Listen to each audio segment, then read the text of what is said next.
ხართ, მოგესალმებით. დღეს გავაჟღერე ესეთი ინფორმაცია, რომელი ინფორმაციაც პრინციპში ზოგიერთისთვის შოკია, მაგრამ მოდი ახლა იმაზე ვისაუბროთ დღეს, როგორ უნდა დავსვათ კითხვა. მაგალითად, როდესაც მე ვწერ მარია მაგდალენამ, დედა სარა თამარის, იესოს მეორე ნახევარი და სასძლო ქრისტესი, ვარდი და ჯვარი სიმბოლო სულიერებისა და მატერიის, უეკლო ვარდის სიმბოლო მარია მაგდალინელის სულიწმინდის მქონე მდედრი ღვთაების, გიხაროდნენ ქრისტე მოდის მარიამთან ქოროს 2 წილის საზე იმ ონის დონით. ზე იმ ოდ, ანუ იმ ოდ ნიშნავს იმ ონის დონით. და ამაზე ზოგი ხარობს, ზოგიც ვინც ხარობს, ასეთ კითხვას უსმევს მას. ანუ თქვენს გჯერათ, რომ იესო ქრისტეს მარია მაგდალინელთან შვილი ჰყავდა? მარეხი, სუჯაშვილი. უსვამს ამ კითხვას ლალი ხრიკულს. და მე ვპასუხობ. წერილები თუ არსებობს, ის იკითხეთ, გჯერა არ გჯერაზე, ნუ იქნებით თუ არ გსურთ. ამიტომ მეგობრებო, გაუგებრობაში რომ არ მოხვდეთ თქვენს, ჩვენს და სასულიერო პირებიც, ვიკითხოთ ასეთი რა. წერილები არსებობს ამის შესახებ? ეხლა ნახეთ როგორ ვითარებაში ვაგდებთ ჩვენ იმ მღვდლებს და სასულიერო პირებს ამ კითხვით, რომლებიც იტყუებიან. თუ ისინი თქვენ გეტყვიან, რომ წერილები არ არსებობს და წერილები არსებობს, მაშინ ისინი იტყუებიან ღვთის წინაშე და მოყვასის წინაშე. მაგრამ თუ ისინი იტყვიან, რომ წერილები არ არსებობს და წერილები არ არსებობს, მაშინ ისინი იქნებიან მართლები ღვთის წინაშე და მოყვასის წინაშე. მოდი ახლა რას გვაძლევს ეს ვითარება გავარკვიოთ. როდესაც სასულიერო პირმა არ იცის, არსებობს თუ არა წერილები, წესით მან უნდა თქვას, რომ წერილები არ არსებობს. ანუ თუ ის იტყვის, არ ვიცი, ანუ მან უნდა თქვას, არ ვიცი. თუ ის იტყვის არ არსებობს, ან არსებობს, მას უნდა ჰქონდეს სულ ცოტა მოძიებული წერილები, ამ წერილების შესახებ უნდა ჰქონდეს ნაფიქრი, გაკითხული და თუ კი მან ნახა და გადაამოწმა ყველა წერილი, როგორც ბიბლიოთეკებს გარეთ, ასევე ბიბლიოთეკებს შიგნით. იქნება ეს დაკეტილი ბიბლიოთეკები თუ გახსნილი ბიბლიოთეკები, მას უფლება ეძლევა, რომ მან თქვას არ არსებობს.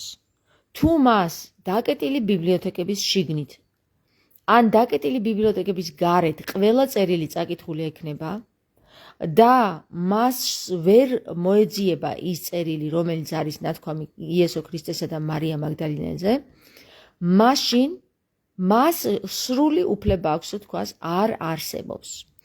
თუმცა წერილი მოიპოვება, მეგობრებო, მინდა გითხრათ, ბერლინის მუზეუმში, რომელიც არის ეგვიპტური მუზეუმი, აი ამ ეგვიპტურ მუზეუმში უნდა მოიპოვებოდეს წერილი მაგდალინელის შესახებ. პაპირუსზე ნაწერი, სადაც წერია, რომ მაგდალინელი, უпростоრად მარიამი, იესოს ცოლი. თუ ამ ადამიანმა, რომელიც იტყვის, რომ წერილები არ არსებობს, ეს საკითხი ხლა ვერაც გავაჟღერე არ გადაამოწმა, ან საერთოდ ნაფიქრი არ ქონდა იმაზე, არსებობს თუ არა ეს წერილები, მაშინ მას არ აქვს უფლება რომ თქვას, რომ წერილები არ არსებობს. მაგრამ თუ კი სასულიერო პირი, როგორც უკვე გითხარით, იქნება იმ ხელაზე კომპეტენტური, რომ ვატიკანის ბიბლიოთეკაში ექნება მას ნებადართული, რომ შევიდეს, გადაამოწმოს ყველა წერილი მარიამის შესახებ და ნახოს, რომ იქ არც ერთი წერილი არ ამოწმებს მარიამზე, მარია მაგდალინელზე და იესო ქრისტეს ცოლ-ქმრობაზე, მაშინ მას არ აქვს უფლება, უბრალოდ მაშინ მას აქვს უფლება. უბრალოდ თუ ვერ ნახა მას წერილები, მაშინ არ აქვს უფლება რომ თქვას არ მომიძებნია. ანუ კიდევ ერთხელ ჩამოვყალიბდეთ, ეხლა ავიბენმეთ. თუ კი სასულიერო პირი შესულია ვატიკანის ბიბლიოთეკაში, ნანახი აქვს ყველა წერილი და იცის რომ ამ ბიბლიოთეკაში ეს წერილები არ არსებობს, ასევე ნანახი აქვს ყველა ის ბიბლიოთეკა, რომელიც დაფარულშია თუ არა დაფარულშია და ნანახი აქვს რომ წერილები არ არსებობს, მაშინ მას სრული უფლება აქვს რომ თქვას არ არსებობს. მაგრამ როდესაც თქვენ სასულიერო პირი, რომელსაც აი ეს პროცესი არ აქვს გავლილი და გეტყვით რომ არ არსებობს, მაშინ ის სტყუის თქვენს წინაშე და ღვთის წინაშე. მაგრამ სასულიერო პირი, რომელიც იტყვის რომ არ ვიცი, მე ამ საკითხში არ ვარ კომპეტენტური, მაშინ ამ სასულიერო პირს არანაირი ცოდვა არ მიუძღვის ქრისტეს ღვთისა თუ მაგდალინელის წინაშე. მაგრამ თუ კი სასულიერო პირი,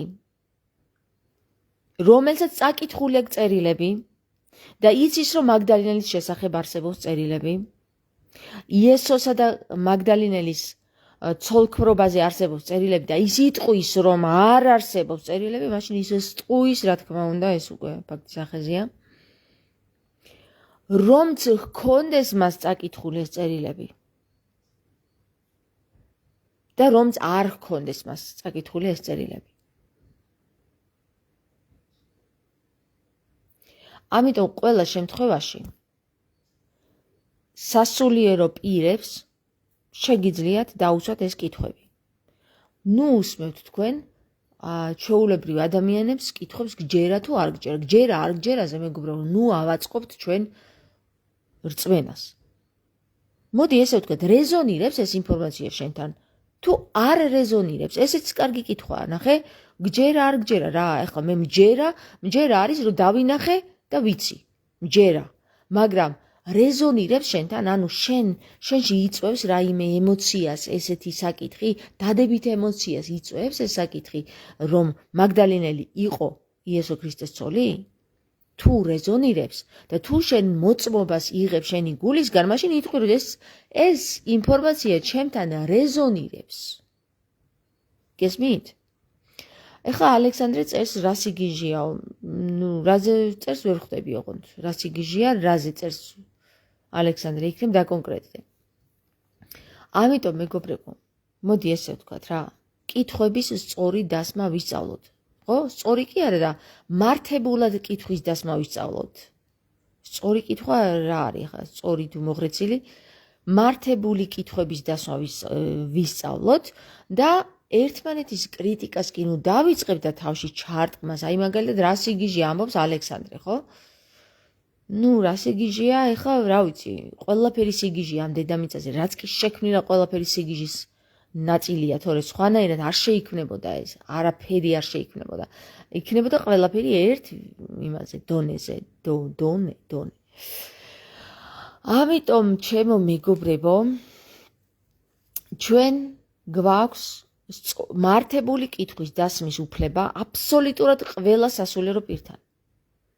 და თუ კი თვითონ სასულიერო პირი გეტყვის რომ ბევრ კითხვებს ვავ და ამიტომ განგდევნის ეკლესიიდან, აქაც უკვე უნდა მიხვდეთ რაშია საქმე, რომ არ არის კომპეტენტური ის ეკლესია, რომელიც თავს იდებს რომ ქრისტიანი ვარო. არ არის კომპეტენტური, ის ვერ იტანს კითხვებს.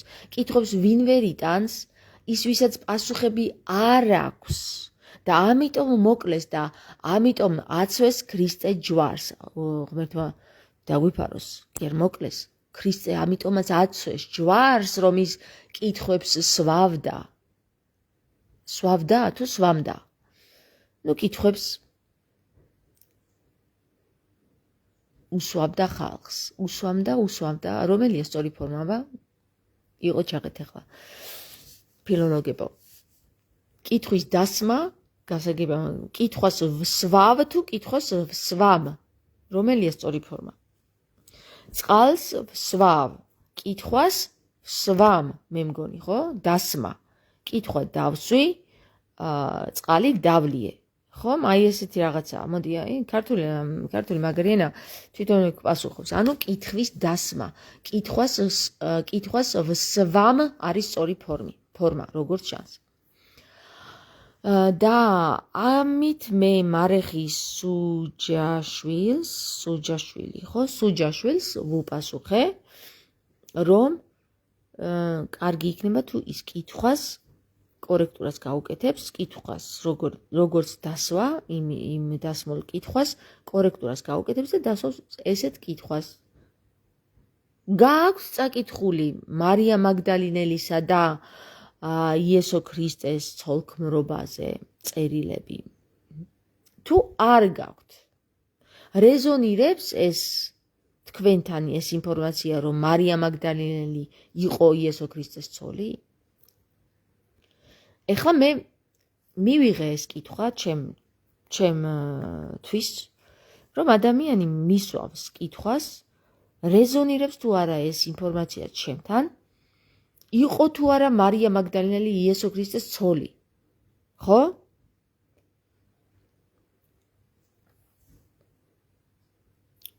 მოდი ესე ვიტყვი რა. მაშინ უნდა გავმიჯნოთ ერთი საკითხი. რომელ პიროვნებაზე ვსაუბრობთ? იესოზე თუ ქრისტეზე? იესო ქრისტეს აქვს ერთი გზა, იესოდან ქრისტემდე. ხა ნახეთ, თქვენ თუ კითხვას დასვავთ, იყო თუ არა მარია მაგდალინელი ქრისტეს ცოლი, მე გეტყვით რომ არა. მაგრამ თუ კითხვას დასვავთ, რომ იყო თუ არა მარია მაგდალინელი ქრისტეს ცოლი, მაშინ გეტყვით რომ კი, იყო. ნახეთ რა ხდება ახლა აქ. როდესაც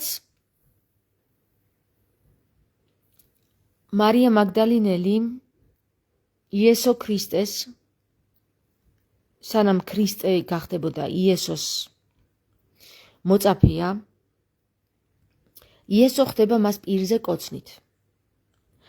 შემდეგ წერილებში, აი თუნდაც იმ ბერლინის მუზეუმში რომ არის რა ქვია მაგას, ეგვიპტურ მუზეუმში, ბერლინში, ეს პაპირუსის ქაღალდზე რომ წერია მარია იესოს ცოლი, გვიდასტურებს იმას, რომ მარია არის იესოს ცოლი, მაგრამ თუ კი ჩვენ ვიტყვით, რომ როდესაც ქრისტე ამაღლდება, ანუ იესო რომ ამაღლდება, ანუ მარიამი რომ აღდგომის დღესასწაულზე ხომ ვზეიმობთ, ვიცით რომ ქრისტე აღდგა. ზოგიერთს ესეც არ სჯერა რომ აღდგა და აგერ Facebook-ზე გამოჩენებულ იესო ქრისტეს საფლავიო და იმაზე დიდება უფალს წერენ და რაღაც შკუაზე არ არის ათასობით ხალხი, წარმოიდგინეთ. ათასობით ხალხი ქრისტეს საფლავს ზეიმობს ხალხო და მეორე წუთში აღდგომაზე იმობს. ანუ გაგნებაში არ არიან რას ნიშნავს აღდგომა და გაგნებაში არ არიან რას ნიშნავს დაფლა. დაეფლა ქრისტე თუ აღდგა, ეგ არიციან, გესმის და ვერ გაუგიათ, გაორებაში არიან, მაგრამ მოდი ჩვენ ვასწავლოთ მათ, ვინც უკვე ვიცით ეს საკითხები. როდესაც იესოსთან მიდის მარია მაგდალინელი, პირველი ადამიანია, რომელიც ახარებს მოწაფეებს, რომ ქრისტე აღდგა და ეხლა გავიგოთ როგორ გაახარებს, თვითონ კი არ მოიფიქრებს, ხო? იქ დახვდება მიქაელი და გაბრიელი, ორი ანგელოზი ესე წერია, ზიან ერთი თავთან, ერთი ბოლოს ფეხებთან ეს ანგელოზები, ქრისტე სადაც ესვენაო, იესო სადაც ესვენაო, ხო ესე წერია სახარებაში. და რო კითხავს მარია მაგდალინელი ამ ორს, ანქელიოს, რომ თქვენ წაიღეთო, სად წაიღეთო, მითხარითო ჩემი მასწავლებლისო, რაბუნისო, ესე ეტყვის, ნახე, ეუბნება, ჩემი რაბუნის გვამიო, სად წაიღეთო, მითხარით და მე მოვიტანო. ამას ეუბნება უკვე უკნიდან რომ კითხავს იესო მარიამს, რომ ვისეძებო და მარიამი არ შეხედავს, ვერც იცნობს, გონია რომ ის მებაღია თუ რაღაცა ესეთია, ესე წერია რა. ხო და მოკლედ ერთი სიტყვით მარიამი მოითხოვს იესოს გვამს, რომ მომიტანეთ და მე დავკრძალავო. მაგრამ როგორც კი მოტრიალდება და როგორც კი ქრისტე უკვე, ნახე, იესო კი არა, ქრისტე ეტყვის მარიამს, რომ მარიამ სახელით მიმართავს, მარიამი მაშინვე ცნობს, რომ ის არის მისი მასწავლებელი, რაბუნი. და მოტრიალდება და ეტყვის რაბუნი. ხოთი შეჭ მოიცა, თუ გინდათ წავიკითხოთ ახლა სიტყვა სიტყვით.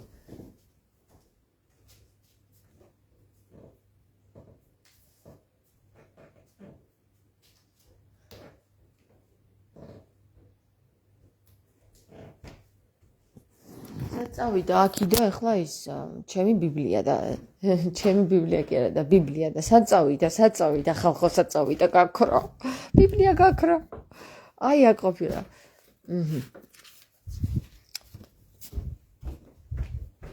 იოანეს სახარებაში მე-20 თავი არის თუ არ მახსოვთ თუ სწორედ მახსოვს აბა გადავშალოთ იოანეს სახარებაში მე-20 თავი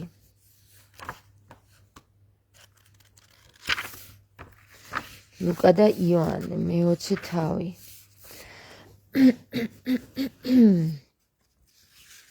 ცარიელი სამარხი. აი, რა კარგად მცოდნია. თავი მე-20 ცარიელი სამარხი ასე არის ჩემს წიგნში დასათაურებული. ერთ ბაშად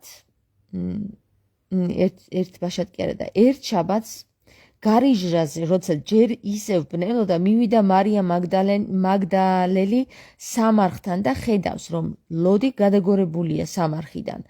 გაიგზა, მივიდა სიმონ პეტრესთან და სხვა მოწაფეებთან, რომელიც უყვარდა იესოს და უთხრა მათ, უფალი წაუღიათ სამარხიდან და არ ვიცით, სად დაასვენეს.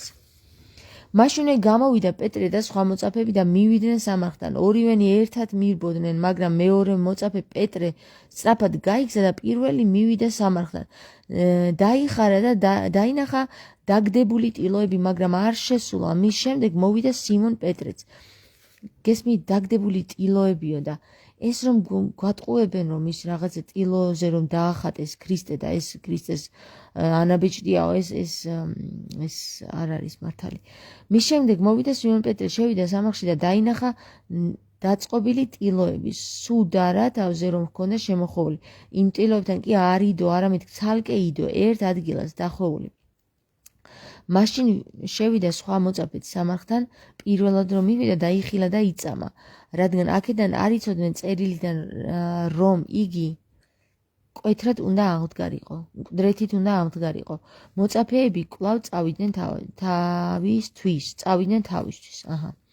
აღმდგარი უფარი ეცხადება მარია მაგდალინას. აი ნახე, იქ იყვნენ ყველანი რა, მაგრამ არ გამოეცხადა უფალი.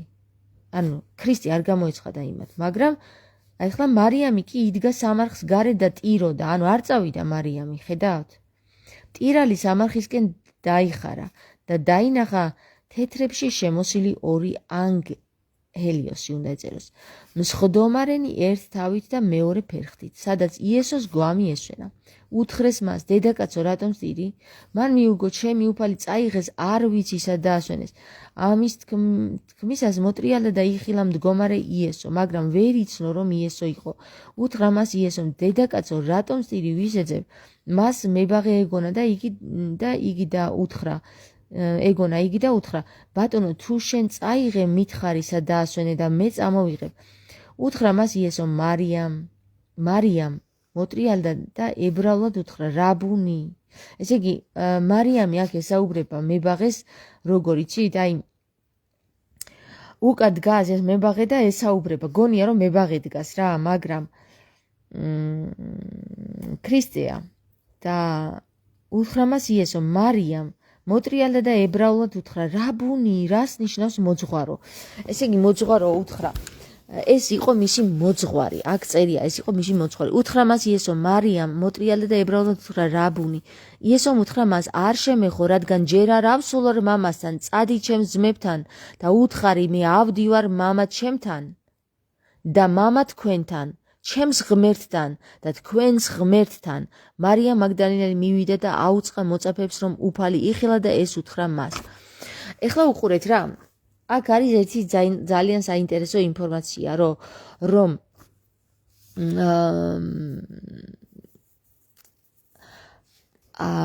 მარია მაგდალინელი აღდგარი ქრისტეს რაბუნს ეძახის, ესე იგი, რაც ნიშნავს მოძღვარო, ხო? რაბუნი, მოძღვარო. თუ კი მაგდალინელი მოძღვარს ეძახის რაბუნს, ქრისტეს, მაშინ უნდა გამოვიდეთ იმ თეორიიდან, რომ მოძღვარიც არის და ქმარიც არის. ან უნდა ვიფიქროთ, რომ მას ჰყავდა მოძღვარი ქმრად. ან მესამე ვარიანტი არის, რომ ქრისტეს უწოდებს მოძღვარს. და აქ კითხვა ისმის, რომ იესო ვინ არის მაშინ და საწავიდა იესო. ხო? იესოდან ქრისტეში რო გადაინაცვლა იესომ რო ქრისტე გახდა, ანუ ამაღლდა, აქ ეუბნება ქრისტე უთხრამს არ შემეხო, რადგან ჯერ არ ავსულ ვარ მამასთან. გესმით რა ხდება აქ? მესამე დღეა. იესომ თავისი თავი აღადგინა, ანუ გაქრისტალდა, ქრისტე გახდა. და ეუბნება მარიამს არ შემეხო, ესე იგი, იქ რაღაცა ენერგეტიკული გაცვლა კიდე მოხდებოდა და შესაძლებელია, რომ დაბინძურება მომხდარიყო და ამიტომ უთხრა არ შემეხო, რადგან ჯერ არ ავსულ ვარ მამასთან. ანუ იმისათვის, რომ არ შეხებოდა, კითხვა ისმის, რატომ არ უნდა შეხებოდა, იმიტომ რომ პასუხობს ქრისტე, ჯერ არ ავსულ ვარ მამასთან. და ესე იგი საჭირო იყო, რომ სუფთა და გაკრისტალებული ასულიყო მამასთან. ანუ ხორციელი შეხება მას აღარ უნდა მოეხდინა, თუ მასთან აღარ უნდა ყოფილიყო როგორც ჩანს, თორე რატო მერე თომას ხო ჩააყოფინებს ხელს, მერე რომ დაბრუნდება ისე. ანუ ესე იგი მესამე დღეს ვიცით, რომ ჩვენ სული წარსდგება ღვთის წინაშე. ესე იგი იესო, რომელიც გაკრისტალდა და თავისი თავი აღადგინა და რომელიც ხორციელად აღმდგარია, იმიტომ რომ თომას ხელს აყოფინებს ჭრილობაში. ხორციელად აღდგარია ოღონდ ჯერ არ ასულა მამასთან და არ შეახებინებს ხელს მარიამს. ეს იმას ნიშნავს, რომ აქ არის სხვა პიროვნება, აქ სხვა კატეგორიასთან გვაქვს საუბარი. ვიდრე იესოსთან, სანამ იესოს პირზე კოცნით ხვდებოდა მარიამი.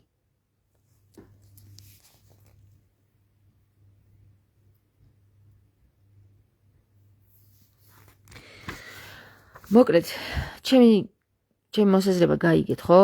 მე ვიტყვი, რომ თუ მკითხავთ, რომ იყო მარია მაგდალინელი იესოს ცოლი, მე გეტყვით, კი იყო. და თუ მკითხავთ, რომ იყო მარია მაგდალინელი ქრისტეს ცოლი, მე გეტყვით, რომ არ იყო. იმიტომ რომ ქრისტე არის სხვა პიროვნება, იესო არის მანამდე. ანუ იესოს მერე მოხდა ისევ და ისევ ტრანსფორმაცია, აქ ტრანსცენდენციაში გავიდა მთლიანად ქრისტე. გასცილდა ყველა ჩარჩოს აბსოლუტურად.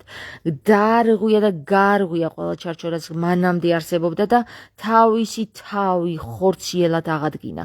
ეს იყო სასწაული, თორე ის რომ მან სული ავიდა და წავა და ეს სასწაული არ არის, ხალხო. ანუ ზოგიერთი ხო ამბობს, რომ ისო რა ქვია, აიო როგორ ეს სხვა ის არისო სხვა პროცესიაო, მართლა ხორციელად კი არ აღადგინაო თავის თავიო, არამედ მხოლოდ ეთერული და რაღაცეები. არა, ეგ არ იქნებოდა სასწაული, ანუ სასწავლი ის არის, რომ ხორციელად აღადგინო შენი თავი და შეინახო იმ ხორცში სიწმინდე. ეხლა ნახე რა ხდება აქ რა. საკითხავი რა არის, იცით ხალხო, მე ამ მოწაფეებს ერთი მინდა წკეპლა ავიღო და ტრაკოზე უთხრა სუყველას რა, მაგდალინელის გარდა. რატო ეხლა ნახეთ, მივლენ იქ, სამახში ნახავენ, წაღებულია ყველაფერი, წავლენ სახში, დაისვენებენ, რა ვიცი, კოკაკოლას დალევენ ალბათ, ჯოჯოასავით. ხო და ისა მარიამი არის მარტო ამსაფლავთან და ელოდება იმას, რასაც რაბუნი ასწავლიდა, ხო? ასწავლიდა, რომ ნუ დაემორჩილები გვამს, ნუ დაემორჩილები სიკვდილს და ეს დგას მაგდალინა და იფიქრობს, აწავიდა, აქ უნდა იყოს, უნდა აღდგეს, უნდა ნახო, უნდა ახდეს ის სიტყვები, რაც იესომ გვასწავლა და დგას მარტო და ელის ხალხო აზე ხარ თქვენ და ისინი წავიდნენ კოკაკოლას დასალევად მოწაფეები. ხო გესმით? ანუ ხვდებით ხო რას ვამბობ ხო კოკა-კოლას დასალევად წავიდნენ მეთქი რომ ვამბობ რას ნიშნავს ეგ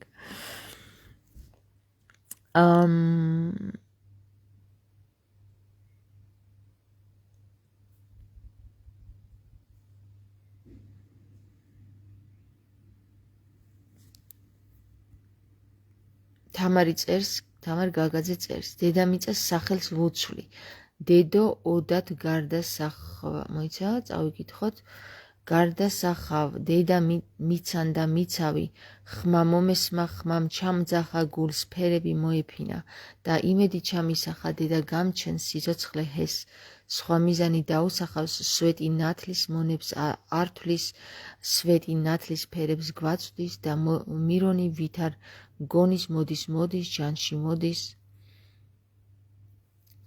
გამიქცა ჯანში მოდის სად იყო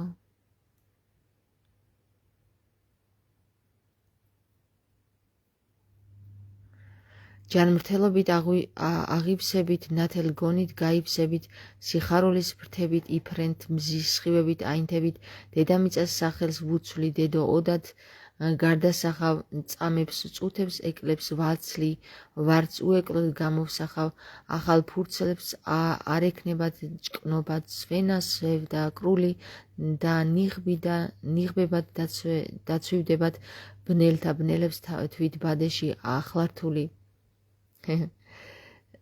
დახსნა მოდის ტყვემონების სიტყვეები იხსნებიან და ნამდვილნი განახლების ზენას ძალით ივსებიან ქაოსიდან გამოხსნილი ამერი თუ იმერია ვიცი მალე დალაგდება გაბრწყინდება ჰიბერია თამარ მადლობა ძალიან ლამაზი ლექსია და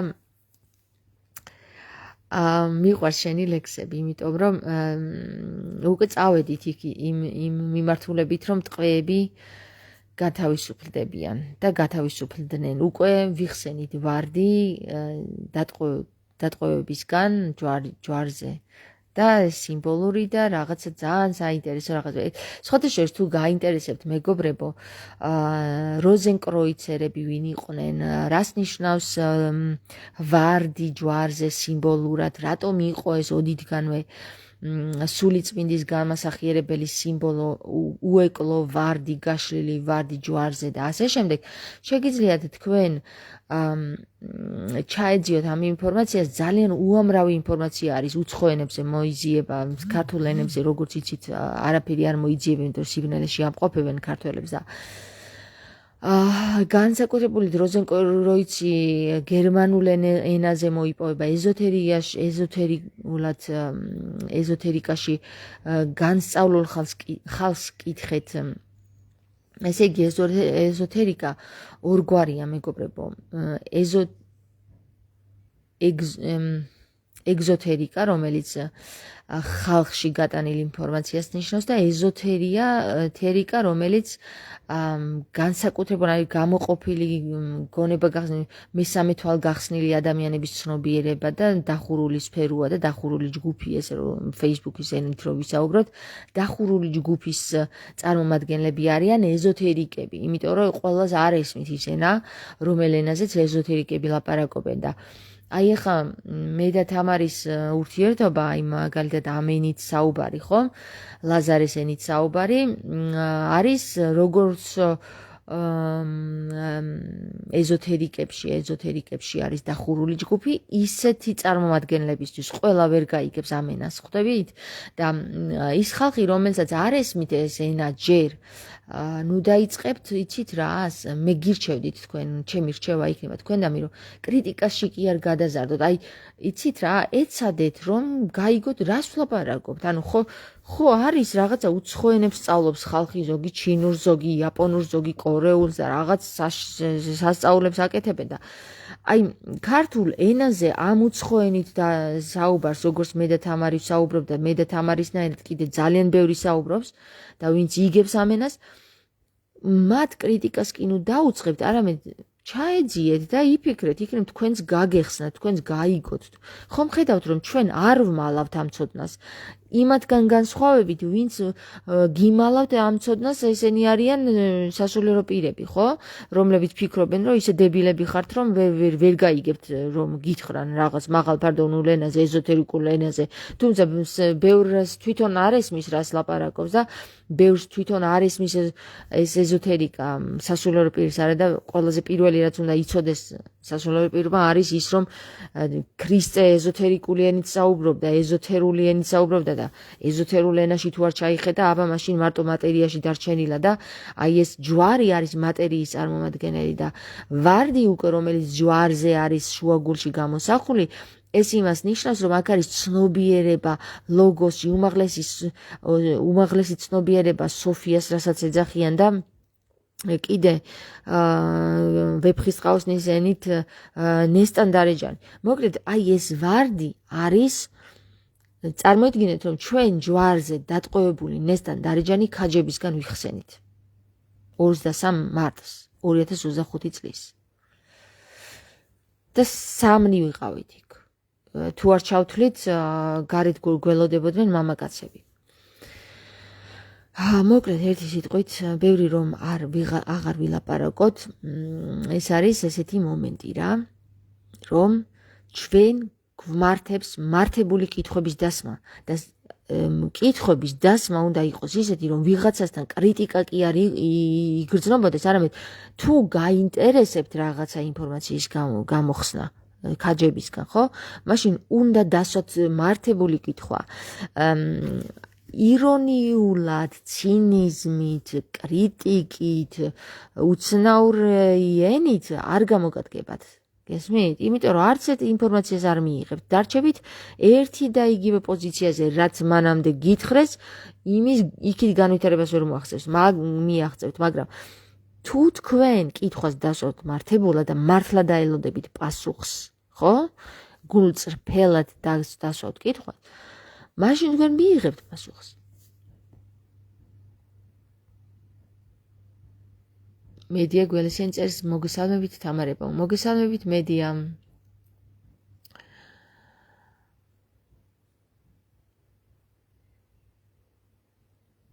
ხო და მე რო ვთქვი, რომ ქრისტე მოდის, ეხლა თქვა, აი რა ვთქვი, ნახე, გიხაროდენ ქრისტე მოდის მარიამთან ქოროს 2 წილის საზეიმოდ, იმ ონის დონით, ხო?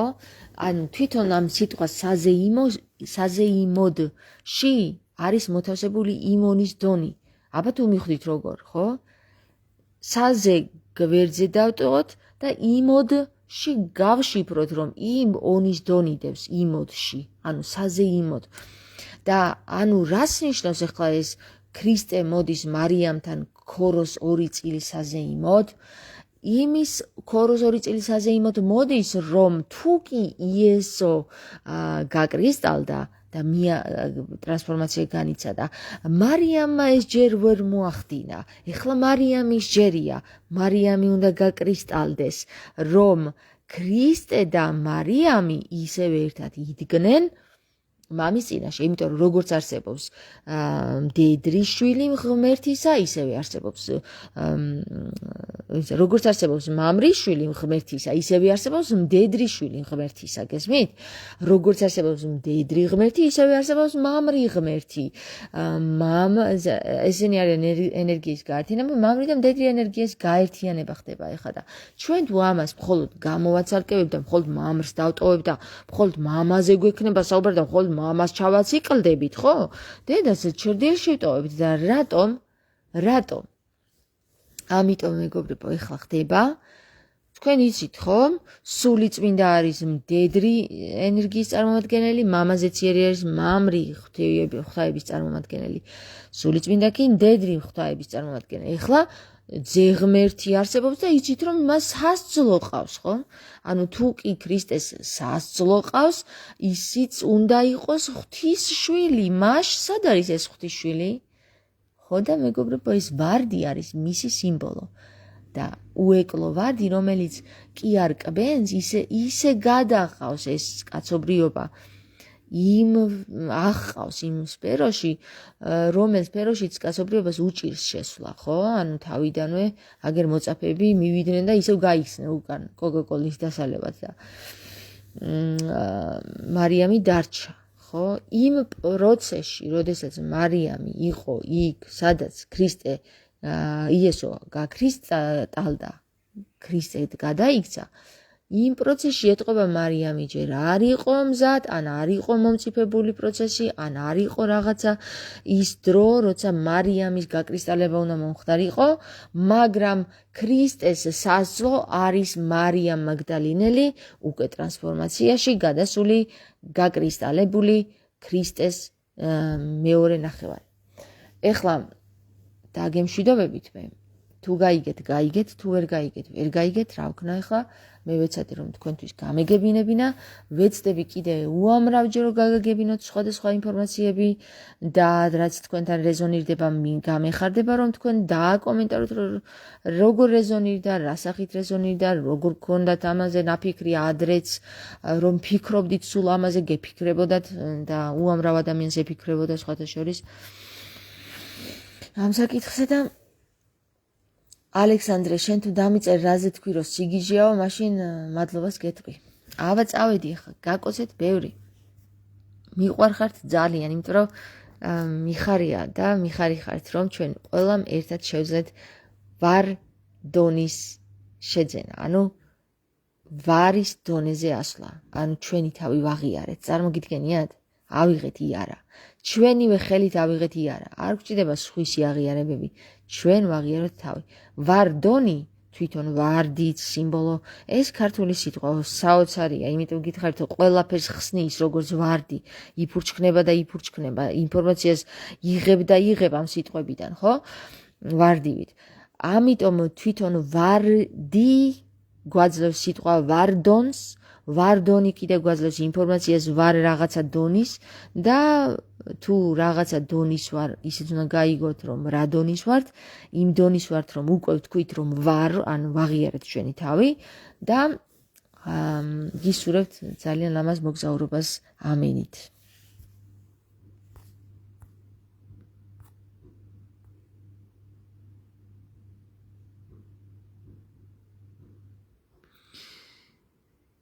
მედიას კომენტარს წავიკითხავ, სიმღერაში რომ არის ვარდო ნანაო.